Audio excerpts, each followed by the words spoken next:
All right. Um, Here I go. Okay.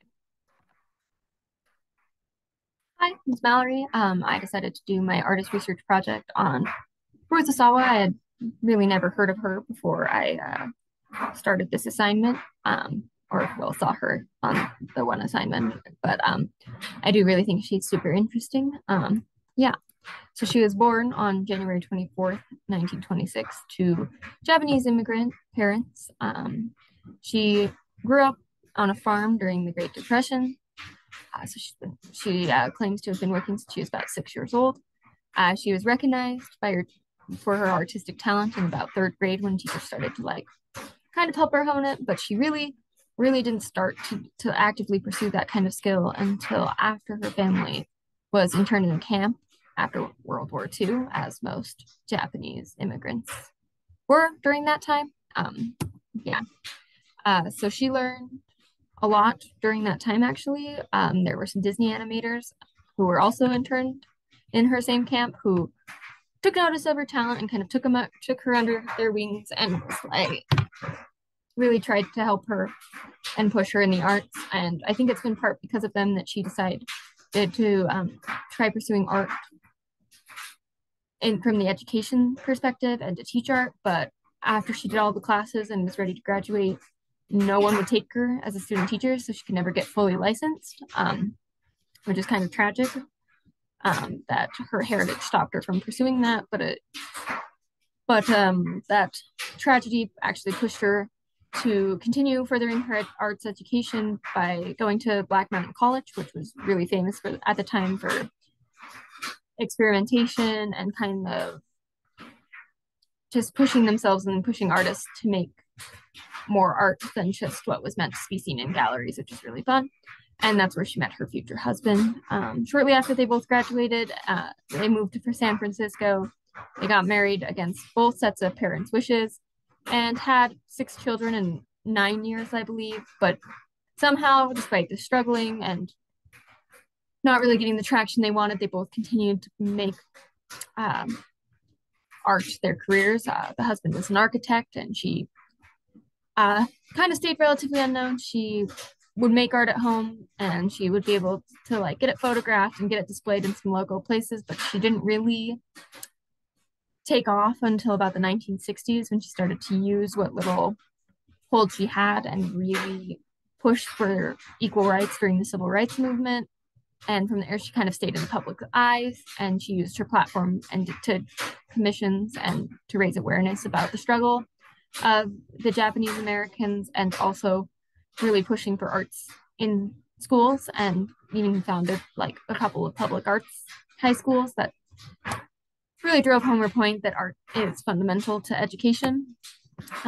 She was what's known as an unrecognized American master, um, because she wasn't recognized until after her death, but she casted and print made and helped with landscape and architecture and design with her husband. She was known for her drawings, her paintings, but most actively, she's most famous for her work of crochet wires. And she shined in every medium she tried, but she really wanted to hone her work in a few of these areas and then built her platform that way and then used that platform to advocate for the arts in education. And I think her teaching philosophy is really fascinating. It's a child can learn something about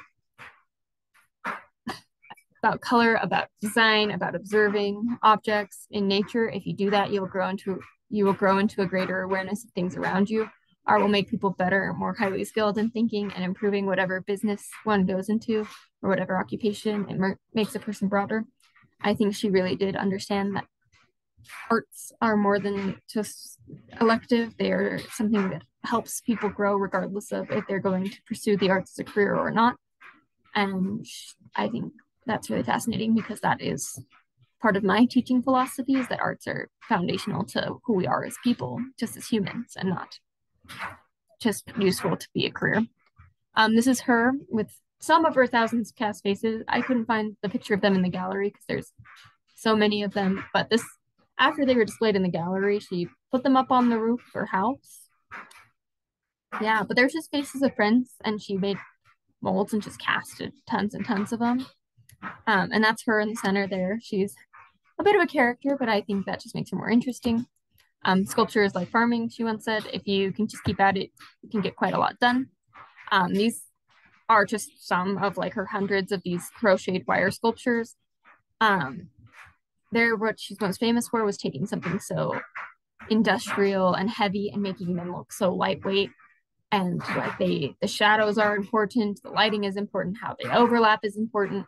Like she thought about every little detail, the movement of it, everything. And she like this is what she's most recognized for good reason. One final quote from her is, "Art is doing, art deals directly with life," which I just think is a fact.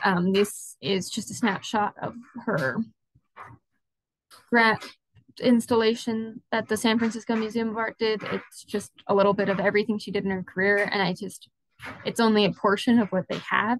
And I just think it's really interesting because she just did it and did it some more. And she was super busy. She had 6 kids she was raising. Her husband was busy all the time being an architect.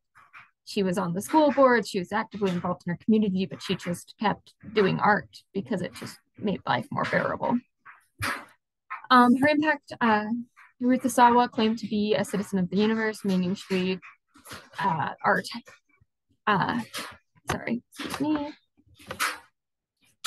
meaning she believed in pursuing a higher purpose by improving life through art.